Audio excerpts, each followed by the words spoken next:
Hello, welcome back to Eastern Healing. Today we're going to be talking about chakras and marma points. So in the West, we are already somewhat familiar with chakras because they have, they've started to infiltrate our wellness industry. Everything from chakra themed candles to selling crystals, and I think everyone has probably seen some version of this chakra guy that you have in your Tappan's handbook, but some version of that chart where it's an individual who's seated or standing, and you have the little chakras with their colors going, up the body. So in Ayurveda, these chakras are said to exist specifically within the vital body, the energy body. And they're like points along the spine of the energy body where energy is received and processed and distributed. One is encouraged in this system to keep your chakras in good working order through yoga, which would traditionally include meditation, and other good life practices. So the chakras are considered to start at the bottom of the spine and work upward from there in a kind of a metaphor for enlightenment, and also reflecting the aspects or habits or life situations of ourselves that we need to pay attention to and keep in good health in order to live a quality life here on earth. So let's take a look at each one and kind of the overview of each one and what it is about. So again, we start at the bottom, and that would be the root chakra. It is located at the base of the spine, think like tailbone, and it has to do with our basic existence and survival. When this chakra is in balance, we feel confident that we can weather any change, and that we can, even if life is stressful, that we can make it through successfully. And that our food, our basics, our housing, our finances are gonna be okay. Even if things get rough, we have confidence that we can bounce back. When this chakra is blocked or out of balance, we feel threatened, or we get stuck in a scarcity mindset. We might be afraid for our real, actual ability to survive, and have you might be afraid you're going to lose your house, afraid, you can't pay for food, that kind of a thing. So that's the root chakra. The next one up is the sacral chakra, and that's kind of at the level of the lower abdomen.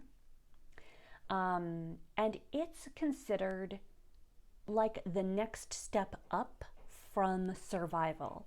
Like, you don't just want food, you want good food. You want your music playing, you want nice clothes, you want to feel good,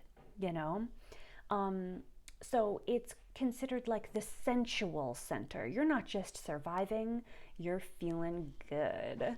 And therefore, it is associated with sex, and with fertility, and also general creativity. Like when you're feeling good, you're jamming, maybe you're in the zone and you're painting, or you're writing, or you're just whatever creative expression, you're dancing, that would be all considered to be associated with the sacral chakra. So again, when it is in balance, we have a sense of abundance and satisfaction. And it can also help us hold our center with others. Like, I honor you, but not before myself. Like, healthy boundaries, dude. I'm gonna keep myself in a good place, and that's kind of that sacral chakra vibe as well. When it is out of balance, though, it can lead to like addiction, and also maybe not practicing self-care. For example, someone who may have gone into a depressive spiral and is not getting out of bed or taking a shower. That would be like a sign that their sacral chakra was out of balance. The next one up is the solar plexus chakra, and this is just below the sternum, upper abdomen, kind of where your abdomen meets the ribs, right in that little hollow there. That's considered your solar plexus chakra. And that's often called the power chakra, because it has to do with your confidence and decisiveness. When this chakra is balanced, you can make decisions easily, and you have the ability to focus your willpower and make things happen, and make progress on your goals. If it is out of balance, you may suffer from indecisiveness, or a lot of self-doubt. Conversely, if it's out of balance, you may be overly controlling or manipulative of others, as in, decisive and forcing change in an unhealthy way on other people.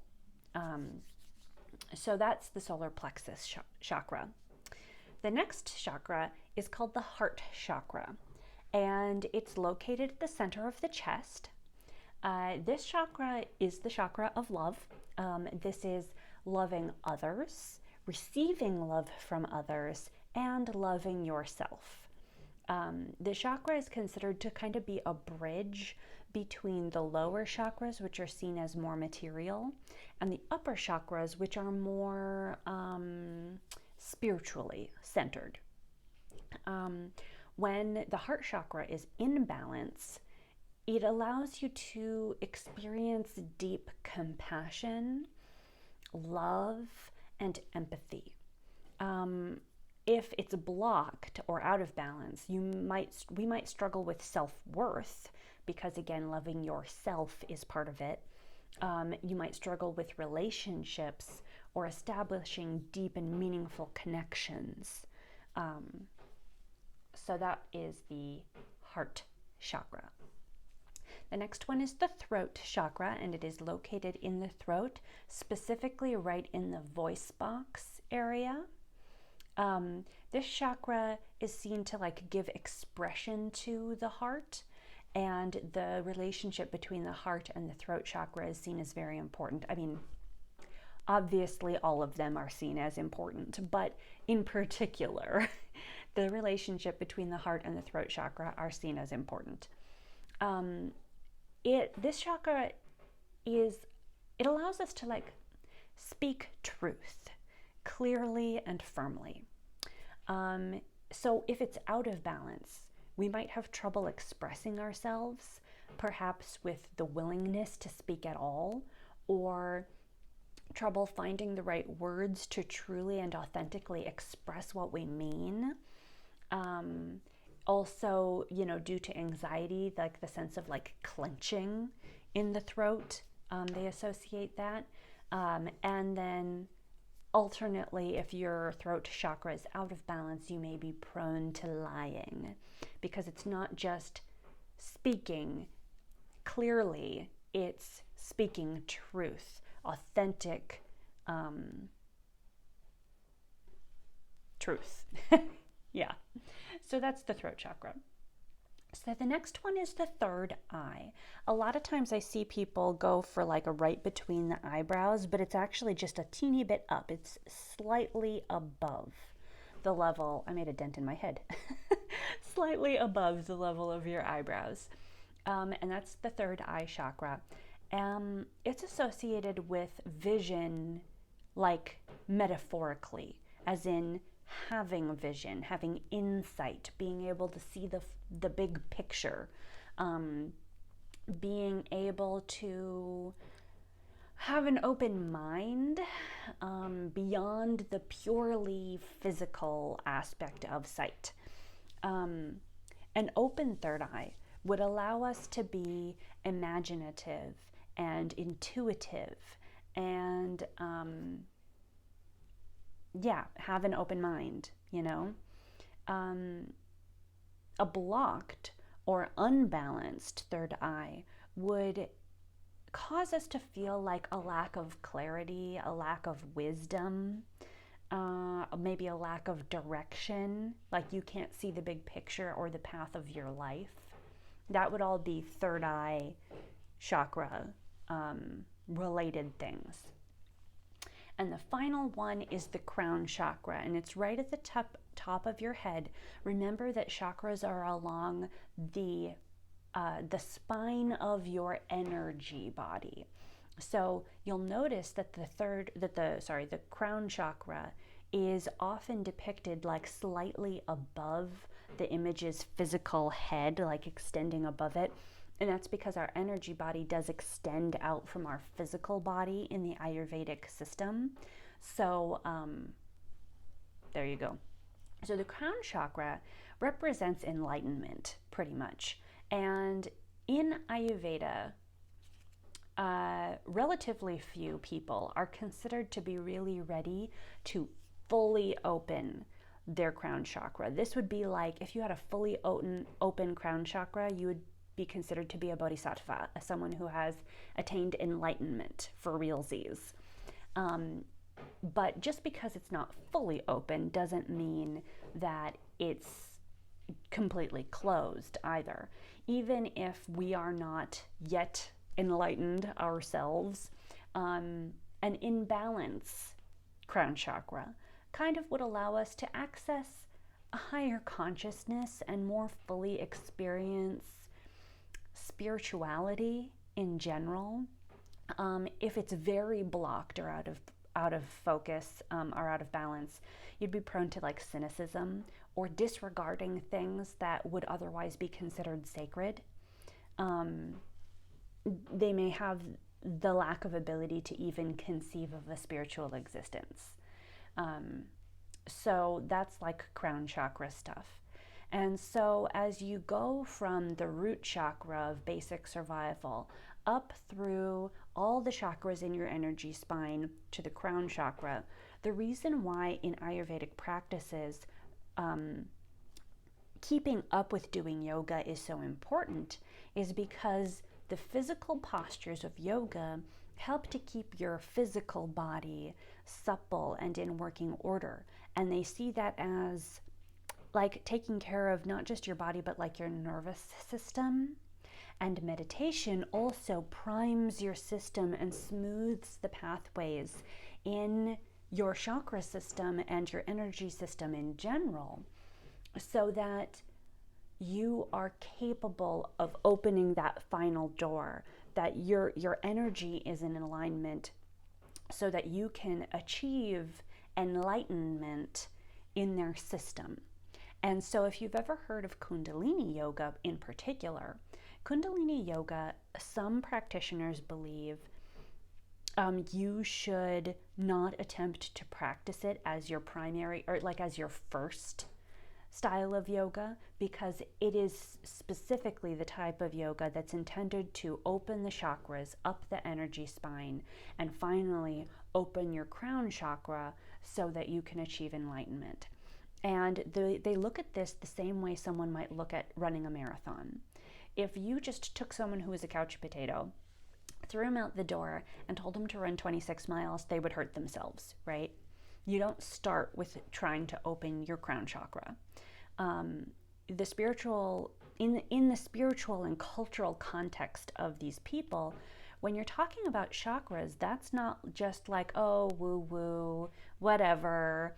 It's those something, someone's meditating about dolphins, when we're looking at chakras in the context of their culture, they are central to their spiritual beliefs and their cultural process of truly attaining spiritual enlightenment in your lifetime. And so in the West, I mean, I don't know if Ayurveda really technically fits the bill of like cultural appropriation, because my understanding, I could be wrong, my understanding is that in India, Ayurveda is not being repressed, like it's not being violently stamped out. So the source culture is still alive and healthy. And my understanding of the feelings, obviously, there's a lot of people over there, I can't speak for all of them. My personal understanding is that they feel we lowly Westerners could certainly use some more Ayurveda in our lives. So I don't believe they're against us studying these principles and using them to better ourselves. But I think it is important to recognize and like take a moment, speaking of like recognizing things that are sacred, to take a moment and really understand these are ancient, complex, layered, and beautiful cultural and spiritual concepts that it can be easy to simplify or cheapen them when we take them out of context. We're already translating them into another language, which is going to lose meaning just right off the bat. So I will get off my soapbox about that now, but as you think about chakras, I definitely encourage you to remember that yes, we are talking about wellness, yes, we are talking about spirituality, and yes, we are talking about a concept that in the context of its host culture is considered sacred. It's part of their journey to enlightenment. So now you know. Okay, so next I want to really quick cover Marma points, and I'm not going to spend a ton of time on this. I have some videos linked in your online course shell, but basically, unlike traditional Chinese medicine, where an acupoint is a point along a meridian where energy like swirls or collects a little bit, and they can be manipulated through needling or whatever, a Marma point is seen to be very delicate. A Marma point is a place where a flow or collection of energy within the energy body overlaps something in the physical body, like a lymph flow vessel, you know, or a blood vessel, or a some structure, an important structure in your physical body. So where the important structure in your physical body and the energy flow in your energy body crisscross each other and overlap, that's where you get a Marma point. You may hear of people talking about massaging chakra points, and they'll talk about the hands or the, you know, like somewhere else that's not on the spine. If you are massaging it, it is a Marma point, because Marma points are on the physical body. They are associated with a structure on the body, right? Chakras are like within your energy spine. You're not going to massage a chakra. Physically speaking, that would not be seen as possible. Because they are so delicate, for example, there's one like right in the center of the throat. Marma points are massaged only very gently, if they are massaged at all. Several of them are treated only by having like an herbal compress. You'll see like a cloth bag full of those rich Indian herbs, you know, like saffron, turmeric, these kinds of things. And so you'll have this herbal compress in this bag, and that will be set on the Marma point and allowed to like soak in. And yeah, so again, another difference between Chinese acupoints and marma points is that some marma points are just hanging out doing their own thing, whereas the Chinese acupoints are always, or generally you're going to see them be like along a meridian. And some marma points are along the nadis, which is like an energy flow from a chakra. So it's like a meridian, but they're not the same thing. They don't. Okay, let me start this again. Ayurveda and traditional Chinese medicine are different from each other, but they both have to do with the human body. So you might look at some marma points and see that they are similar, or some might even overlap Chinese acupoints. But I would like you to remember that that's kind of just a coincidence of them both having to do with the human body. To our knowledge, they are not related to one another. We have no evidence that one is based on the other or anything like that. They're just both based on the human body. And so there may be some similarities, but they're not treated the same, and they are not, like, one isn't based off the other one. Yeah. Okay, so that's marma points. I don't think I have a physical, maybe I have a physical diagram. Oh, here we go. Yeah, here's one in your book. It's not super clear, but you can kind of see, you can see how it's a bunch of points throughout the body. There are several of them. There's also a diagram that I put in your online thing. So there we go. Chakras, marma points. That is this week. I hope that you have a fantastic rest of your day, and I will see you next time.